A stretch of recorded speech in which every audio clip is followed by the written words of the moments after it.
ओम नमो भगवते वासुदेवाय। नमस्कार। आज मैं आपको माघ मास माध्यम के अध्याय 29 की कथा सुनाऊंगा।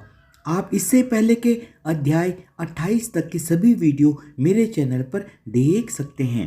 लोमस ऋषि बोले, हे ब्राह्मण, मैंने पुनीत फल वाले इतिहास आपके सामने वर्णन किए हैं। अब तेरे पुत्र और गंधर्व कन्याओं को उचित है कि वे पिशाच योनि से मुक्त होने के लिए मेरे साथ प्रयाग जाएं। वहाँ देवताओं को भी दुर्लभ माघ स्नान होगा। वहाँ स्नान करने पर ये सब इस पिशाच योनि से मुक्त होंगे। ऋषि के इन वचनों द्वारा अपनी मनोकामना पूर्ण होते देख वे पिशाचिनियां और पिशाच सहर्ष उनके साथ प्रयाग के त्रिवेणी जल में स्नान करने हेतु जाने को तैयार हो गए। ऋषि उन सबको साथ लेकर आकाश मार्ग द्वारा प्रयाग की ओर चले। वशिष्ठ बोले, हे दिलीप, अब तुम गंगा और यमुना के माध्यम को सुनो। आकाश मार्ग से जाते हुए लोमस ऋषि ने सबको संबोधित करते हुए कहा, तीर्थराज, प्रयाग को प्रणाम करो। वैसे तो बिना ज्ञान धारण किए प्राणी भी प्रयागराज के त्रिवेणी जल में माघ स्नान करके मोक्ष को प्राप्त कर लेते हैं। इसी राज क्षेत्र में ब्रह्मा जी ने सृष्टि रचना के लिए वह महान यज्ञ किया था और महान शक्ति प्राप्त की थी, जिनके द्वारा वे सृष्टि की रचना कर सके। स्वयं भगवान विष्णु ने भार्या की मनोकामना करके इस गंगा यमुना संगम के जल में स्नान किया था।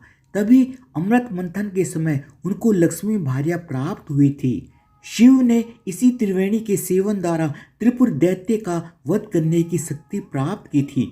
इसी स्थान पर 33 कोटि देवताओं की तृप्ति हुई थी। यही योग स्वरूप जनार्दन भगवान का सुख है, जहाँ प्रलय के समय मार्कंडेय ऋषि ने हरण ग्रहण की थी।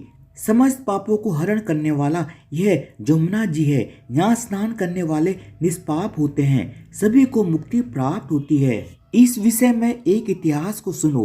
किसी समय ऋचिक ऋषि ने एक गंधर्व को श्राप दिया था और वह काक हो गया। उस गंधर्व ने काक होते ही तुरंत इस त्रिवेणी के जल में स्नान कर डाला। उसके प्रभाव से वह श्राप मुक्त हो गया।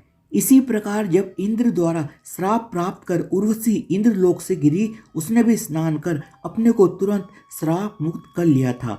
नहुस के पुत्र ययाति ने इस त्रिवेणी स्नान के द्वारा पुत्र प्राप्त किया था। इन्होंने धन एवं पुत्र की कामना से त्रिवेणी स्नान किया। कश्यप जी ने यहाँ तप किया। भारद्वाज ने यही सिद्धियां प्राप्त की। सनकादिक ऋषि यहाँ के सेवन द्वारा महान योगी बने। जो माघ स्नान इस स्थान पर करते हैं वे कीर्तिमान नक्षत्र बनकर प्रकाश में सदैव ज्योतिमान रहते हैं। जो जैसी कामना से यह स्नान करता है वैसा ही फल प्राप्त करता है। अतः अब सब अपने पापों से मुक्ति की कामना करके स्नान करो। उन्होंने पापों से मुक्त होने के लिए त्रिवेणी में स्नान किया। स्नान करते ही वे उस पिशाच योनि से मुक्त हो गए। वे अपने दिव्य देह को प्राप्त हुए।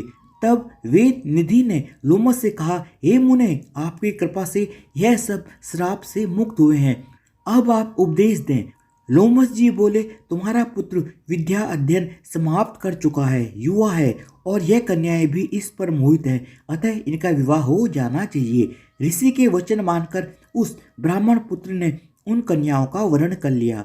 उन सब ने लोमस जी को प्रणाम किया और ऋषि उन्हें आशीर्वाद देकर आश्रम चले गए। हे राजन, इस प्रकार वह ब्रह्मचारी उन 5 गंधर्व कन्याओं को साथ लेकर पिता के साथ घर चला गया। जो प्राणी इस पवित्र माघ मास माध्यम को पढ़ता है और सुनता है, उसकी समस्त पापों से मुक्ति होती है। उसको मनोवांछित फल प्राप्त होते हैं और वह बैकुंठ को जाता है। इस इतिहास को सुनाने वाले द्विज का पूजन करके यथाशक्ति दक्षिणा देकर संतुष्ट करना चाहिए।